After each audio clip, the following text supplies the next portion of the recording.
Hello, everyone, and welcome to another episode. Mass shootings in the US. After the recent incident in Texas, where 19 children and 2 adults were killed in an elementary school, people have been left shocked again. The question arises, is it ever possible to stop these incidents, ordinary citizens killing other ordinary citizens in a mass scale within their own country? Is there any solution that is possible to implement? And is there a will by the political parties in the United States to implement them? To answer these questions, we have with us a very special guest today, Geoffrey Young. Geoffrey has recently won the Democratic primary elections for the Kentucky 6th District.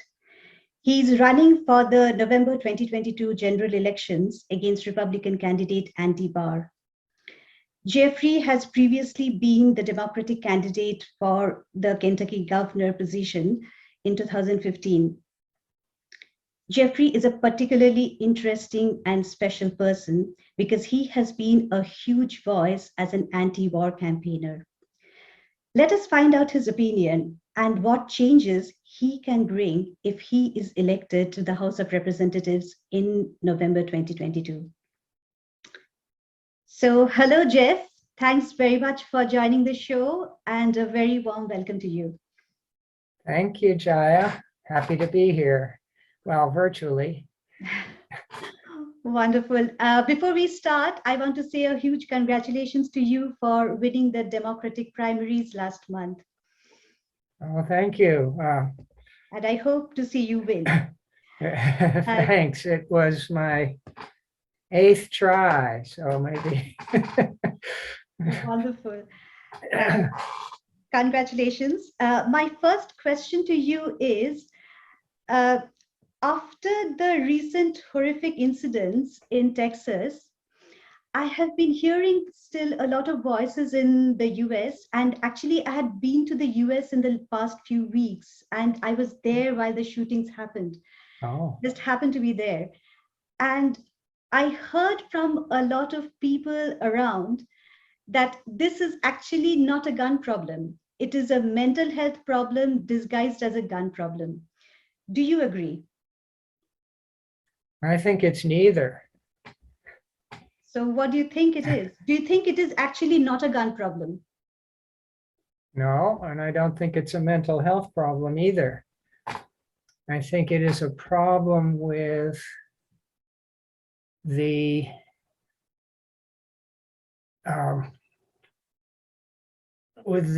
widespread assumption. I won't call it a belief. I think it's more of an unconscious, unquestioned assumption that violence is the way to solve problems.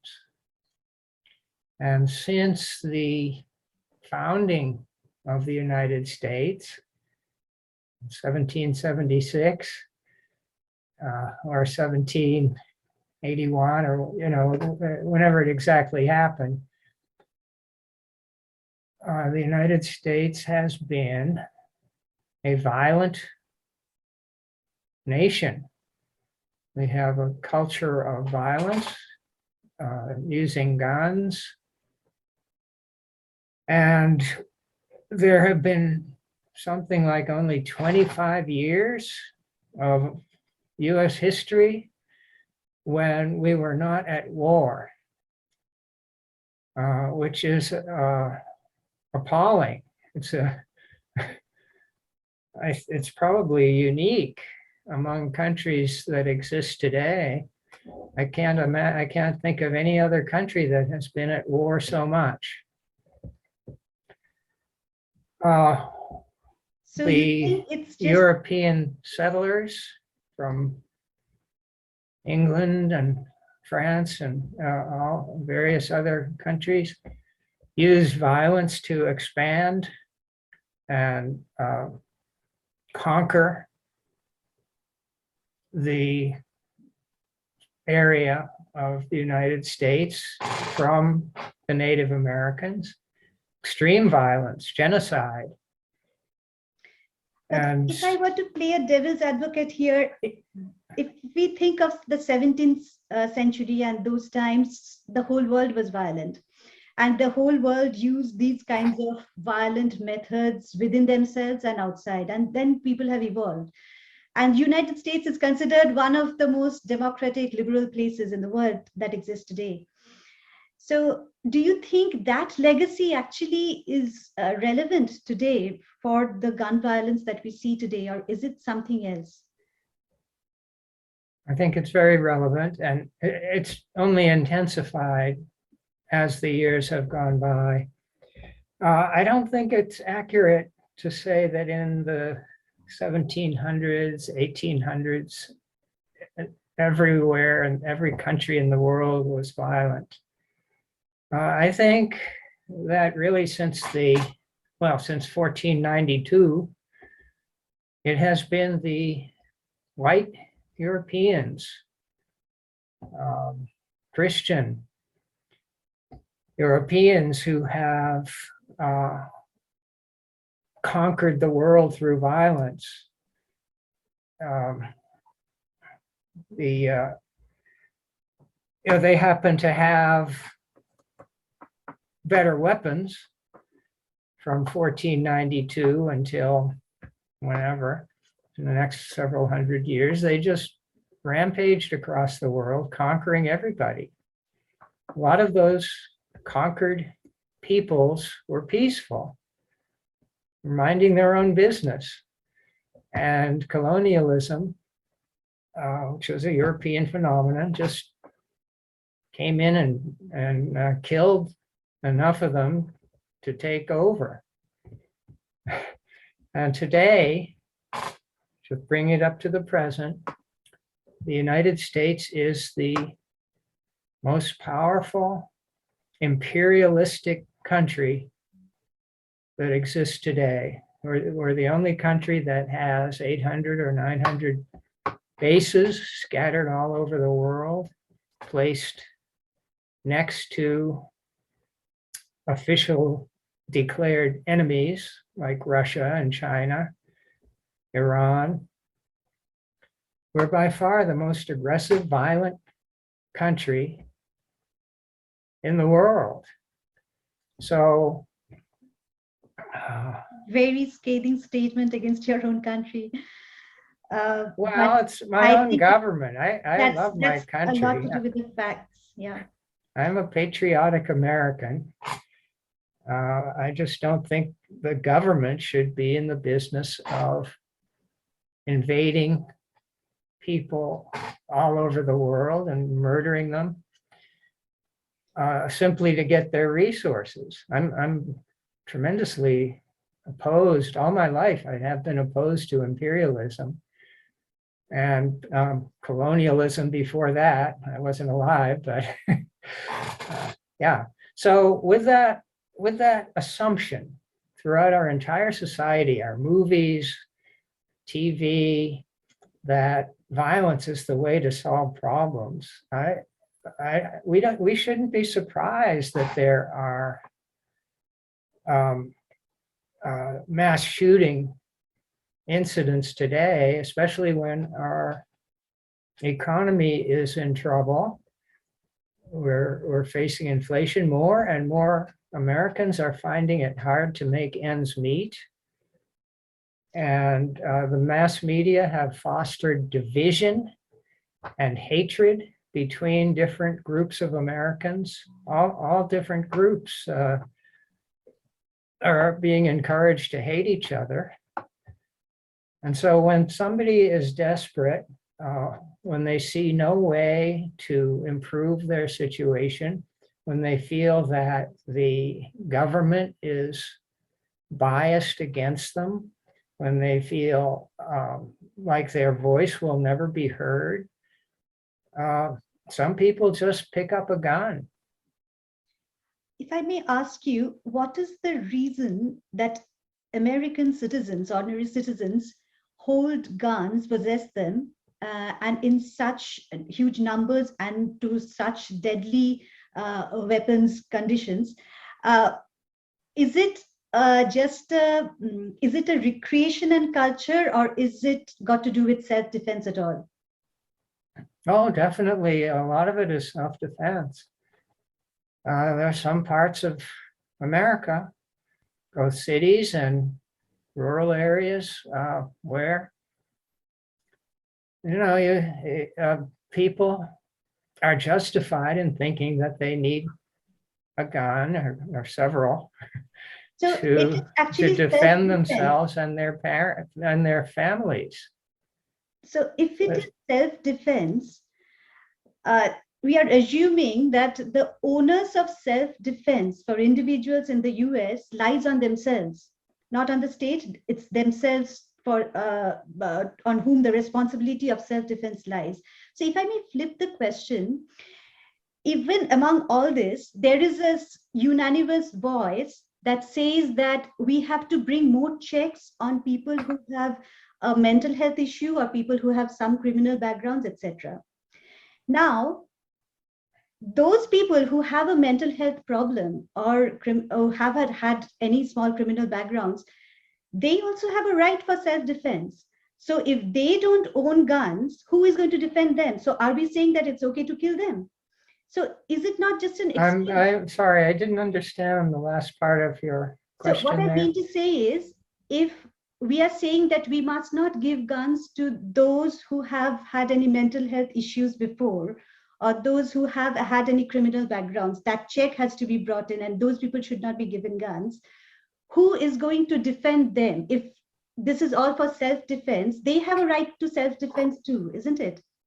So Yes, it's it's a an right excuse. in the Constitution. It's the Second Amendment. I sometimes call myself a Second Amendment Democrat, but I'm actually a strong supporter of the entire Bill of Rights. All the amendments that were written to protect our freedom. So I don't really know how to answer your question about how people with a history of mental illness or felony in their background. I don't know how they can be protected. I just don't know. Sorry. Okay, but if we look at other countries, if we compare it with other countries, they do not need guns for self-defense. Have some faith in the state to defend them in whatever way it might be flawed in, but it works, and we don't see mass shootings. So do you think it's really justified to have guns for self-defense in the US, or is there something different in US for which we need really guns for self-defense? I think it is justified. I think it's proper for Americans to be able to own a gun in order to defend themselves and their families. I support the Second Amendment. Uh, and so, but I don't think the problem is with individual gun owners. I think the problem is this climate of violence and, the typical Western movie, typical crime show. The hero very often uh, solves the problem, or all the problems that came up during the previous hour or half hour, But life is not a in movie. a gunfight at the end, and the bad guys get killed. But that's not a useful mental framework or ideology to build a society on. I think more movies should be about people getting together to change things that are wrong. So do you think there exists any solution, a few solutions which can to some extent curb uh, mass shootings of this scale? What are your recommendations, which is practically impossible in the US? I think we should start first with our foreign policies. We should stop trying to dominate the world through military power and violence. We should close all of our foreign bases outside the 50 states, bring all our troops home, and stop pretending that we are the honest cop defending our friends, because those days are over. Most of the world is tired of having US troops, special forces, CIA operatives running around their countries, because very often they're engaged in overthrowing their government. We have no business overthrowing anybody else's government. That's true, but would that stop an 18-year-old person in Texas from shooting other people? Do you think that has any correlation? Yes, it might not stop them tomorrow, but in the long run, if we were to become a normal member of the community of nations and stop trying to impose our will, our customs, our ideologies on the rest of the world by force, that would send a message that violence is not the answer. War is not the answer. We should be talking with people. Now, disagreements and disputes between people will always come up. That's part of life. But we need to retrain ourselves to first talk. And only if we're attacked should we pick up weapons to defend ourselves, our country, our state, our families. We should not be the first ones to use force. That's right. Do you think any gun reforms are required at all in the US from where it stands now? I'm not sure. Do you think anything? I think that there are organizations such as the NRA that pay close attention to new legislation that's being proposed. And so, for example, if I beat Andy Barr in November and go to Congress, US House, and one of my colleagues, I don't expect Republicans to propose gun control laws, but if one of my Democratic colleagues proposes that, I would contact the NRA and see if they feel that it is a violation of the Second Amendment, or to see what they think about it, see what all sides say about it. And I would base my vote on what I hear from all these different people.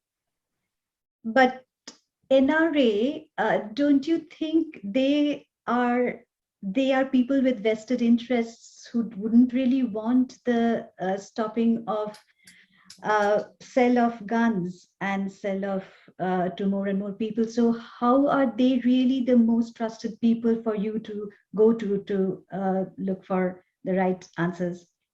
I talk to anyone, it doesn't matter which ones I consider trustworthy, but I don't look at the individual making the argument. I look at whether it makes sense,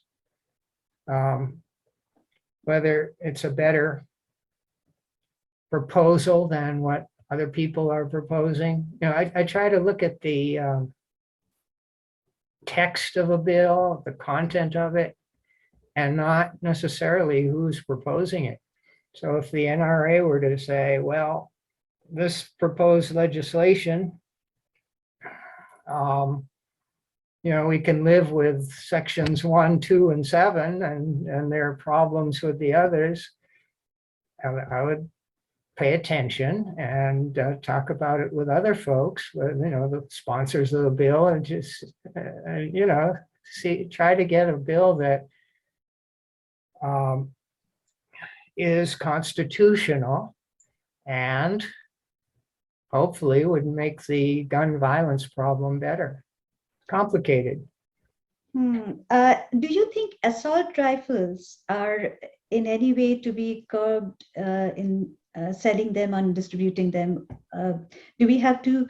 Do you think it's required that semi-automatic rifles or those which are uh, capable of doing a mass shooting, those should be banned? Do you think so? Just, I mean, without having looked at any details, sitting here today, I would say they should not. If I were to give you a little data, 1994, uh, assault rifles were banned by the Democrats, and it Yeah, continued for 10 years. Uh, right. the Republicans overturned it, I think, 10 years later, 2005 onwards, they were again in action. I was looking at the data, 2005 onwards, the incidence of mass shootings just skyrocketed. So don't you think there, I mean, it is a clear data that is shown. And don't you think that uh, at least this should be banned because this is not required for self-defense. I mean, mass shooting weapon, even in Bernie Sanders' own words, it is a weapon of mass destruction that people are holding in America. Uh, do you think at least that can be done to at least reduce the number of incidents? Is it justified? Well, that happens to be one of the bills or laws that I did look at a little bit 5 years ago or so. And I was seeing different results. The data reports that I glanced at suggested that there was no effect on gun violence in this country. Instituting the ban had very little effect, and then overturning the ban 10 years later seemed to have very little effect. So, there's a question where I need to talk to more experts and see which numbers are more accurate. So yeah, at this point, I would say I wouldn't favor an assault weapons ban unless I learn more and find out that it would actually help, and whether it's constitutional or not. If it might reduce gun violence a little bit, but is not constitutional, I would tend to say no. Okay, so in I the think the real problem, you mentioned Bernie Sanders. The real problem is all of our wars. Bernie's been great on domestic issues over a period of many decades, but I think there's more he could be doing to stop our war, our proxy war against Russia in Ukraine, and to reduce our wars, stop all our wars everywhere else. So, no politician is perfect. And I think the main way to reduce gun violence in America is to change this idea that violence is the solution. so As Chris Hedges said in a recent amazing article that was published in Salon and several other online publications, we have this idea, kill them abroad, kill them at home, the enemies, the idea that evil can be defeated by killing them. It's seriously wrong-headed. but if I may argue here, all the wars that America has waged in recent times, Europe has also been an ally in that, and they have also supported them. But we don't see that kind of violence in Europe, in UK, and elsewhere, which we see in America. So, Right. why is that? So, why is America the Well, only country who faces it? um, Europe does not have 800 or 900 military bases circling the planet. Europe does not, except as a junior partner, invade Iraq in 2003. They were brought in kind of to help out. But it's the United States that is the primary aggressor, the primary violent country.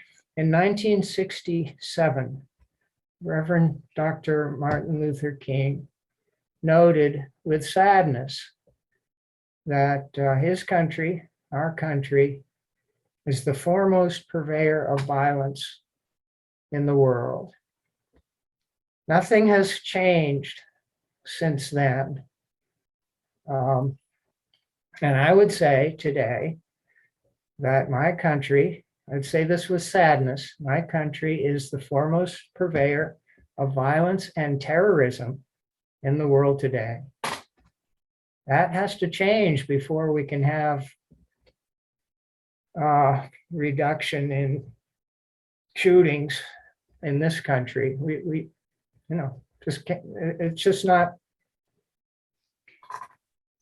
likely to happen without a major change in our international stance. So in the immediate terms, in the immediate future, do you see any possibility at all of these incidents at least coming down or stopping? Or do you expect these to just carry on, primary school children getting killed indiscriminately? Oh, I'm sorry. I need to turn up your volume. I got the first half of the question. Please repeat the second.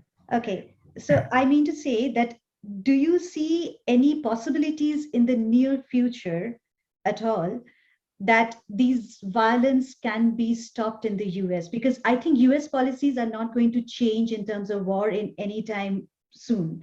So why not? Do you think it's possible that the US can really wake up suddenly and say that no more wars for the next some years? We will it's not. Possible. That's what I'm working for. That's why I'm running for Congress. But we need a complete 180-degree reversal of our violent foreign policies. I think that would help at home. Do you see in the immediate future that affecting the US environment where gun violence like this are curbed and primary school children are not targeted by 18-year-olds who hold rifles? I mean, I don't know. It's a very good question. So I'm open to ideas. What would you think is an immediate solution that can at all be implemented? I don't know. So you just hope that your sins around the world will be curbed. I'm not the only person thinking about that. I want to know your opinion. I know there's a lot of voices which echo the same things that you have said. And I have read a lot of people who have written this. And there is a huge merit to it as well. But what I feel is that it's a very long-term plan. You don't think so, which is a great thing. And what I believe is, if it's a long-term plan, if you are able to implement it, will that stop anytime in the near future children like this targeting other children and these kinds of mass shootings happening? Well, I can answer that question quickly, succinctly, and with certitude. I don't know. So what are your thoughts on what the best ways to curb it in the immediate future?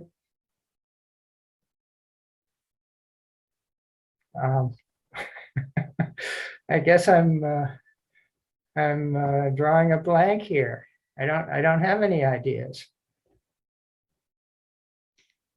So any of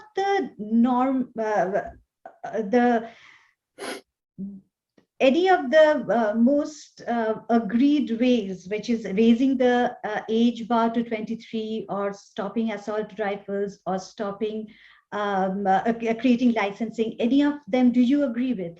would you try to even implement any of them if you were to become a congressman?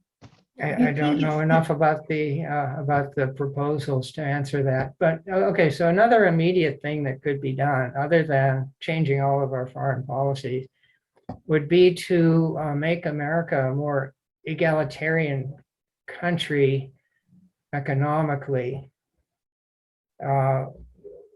Poverty causes desperation. Desperation can sometimes lead to violence. It doesn't have to necessarily, but if we were to improve the lives, the well-being of our very poor people, there are far too many of them. So that's where I think Bernie Sanders' ideas, and a lot of other people who agree with him, are relevant to this question. And improve, make it so that nobody's starving.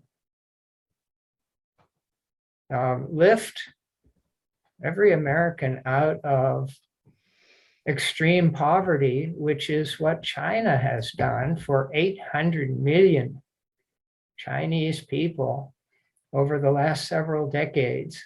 A tremendous effort, campaign, anti-poverty program. They gathered all the resources and attention and effort of their government to tackle extreme poverty in China, and they have succeeded amazingly.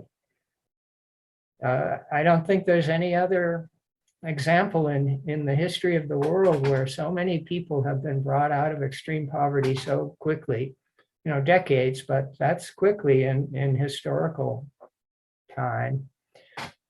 We should do something like that here. Make it a priority that no child goes to bed hungry at night, and solve extreme poverty here. And there's plenty of money to do it.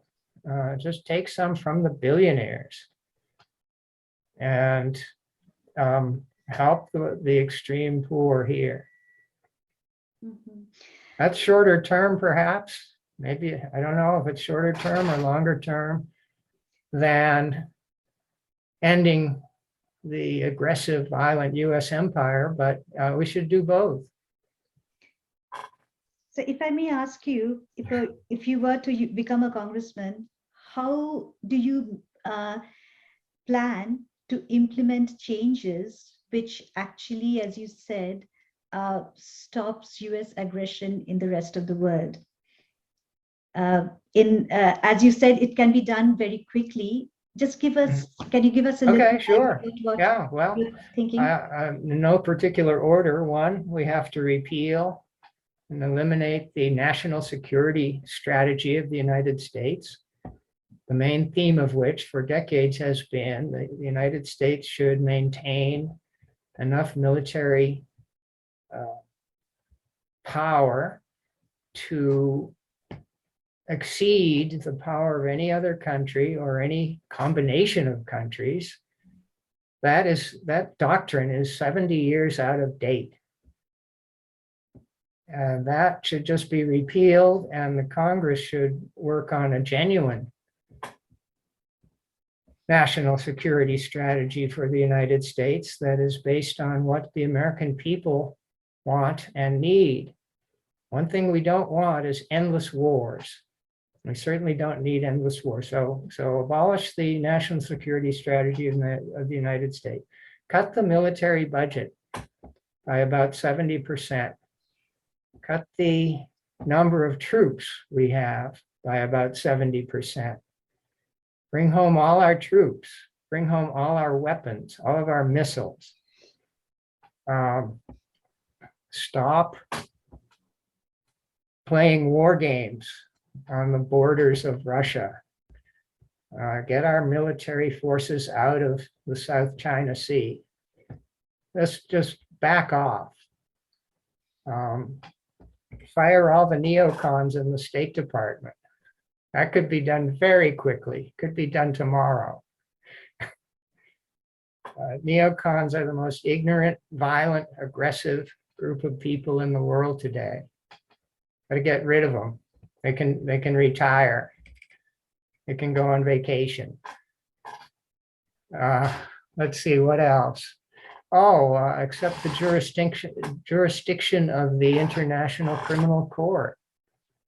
The United States considers itself above the law. We have to change that.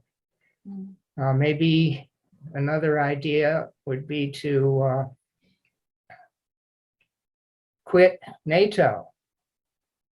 Let the European countries figure out how to meet their genuine needs for self-defense without the United States. Get all our bases out of Europe. End the state of war between the United States and North Korea. That's ridiculous. Korean War was 1950 to 1953. Get over it. Just end the state of war, no preconditions, and say, look, we're now at peace with North Korea. We want to establish normal diplomatic relations with North Korea and every other country. Stop these sanctions. But North Korea is enemies of South Korea, and South Korea is an ally. So quit that alliance. We don't need to be, Thomas Jefferson said, cordial relationships, free trade with all countries, entangling alliances with none. There's no need for the US alliance with South Korea, with NATO, any other alliance we're in. We should quit them all. Isn't it a bit utopian to think that everybody will be in peace if there is really not any big deterring power to stop? You should not be an aggressor, but at least a deterring power which should stop people from aggressively attacking each other's countries. So to yes, I completely agree with that. Other countries in the world should unite to stop our aggression. That's also true. One more question. What do you think of police reforms in the US? Do you think it's required, police reforms? Yeah. Police reform. I've seen a lot of good proposals. There's an online publication called the Black Alliance for Peace. Black Agenda Report, and they work closely with the Black Alliance for Peace also. A lot of the same people in both organizations. So they have proposed excellent ideas for police reform, which would, it would just make policing in America much better in many ways. I'm really interested in the proposals from Black Agenda Report. Can you say a few top 3 things that you think should be reformed? Well, okay, yes. One is to get those military weapons out of police departments. The program whereby the US military sends its equipment to police forces, that's, in general, there may be exceptional circumstances. In general, police forces don't need tanks. So in that,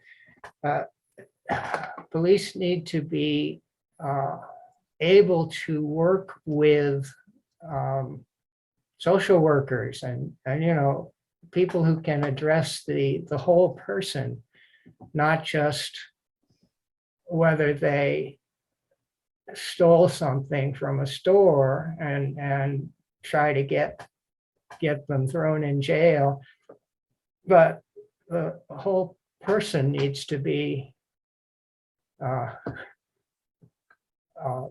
dealt with in various ways that most of which don't have anything to do with arresting them and putting them in jail for a while or a long while. So police should be working with other organizations in their communities more. Prosecutors have to be involved. Judges should be a whole comprehensive effort. Again, I will look very closely at Black Agenda Report and other groups like them as to what can be done to improve policing in America, make it less racist, and have them not resort to force unless it's really necessary. And accountability, where if they were to, uh, uh, assault or get aggressive towards somebody who has not been a threat to be proven, and etc. Should be fired. Yeah, that makes sense. Before we close this, I want you to tell me a little bit. Do you think you have a very fair chance against Andy Barr, who is an incumbent? And how do you think it is possible, that you can win this and get the people of Kentucky 6th District vote? A lot of Kentucky Democrats, especially in the party structure, think that he's entrenched and can't be beaten. I completely disagree with that.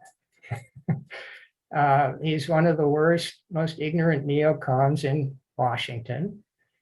I call him the king of ignorant sanctions. He's the one who's developing and pushing all these sanctions against Russia, China, Iran, Venezuela, Cuba, all these countries. All these sanctions are illegal, by the way. The UN Charter does not allow an individual country to wage economic warfare against anybody it feels like. That's supposed to be approved. All sanctions, all measures short of war are supposed to be approved by the UN Security Council.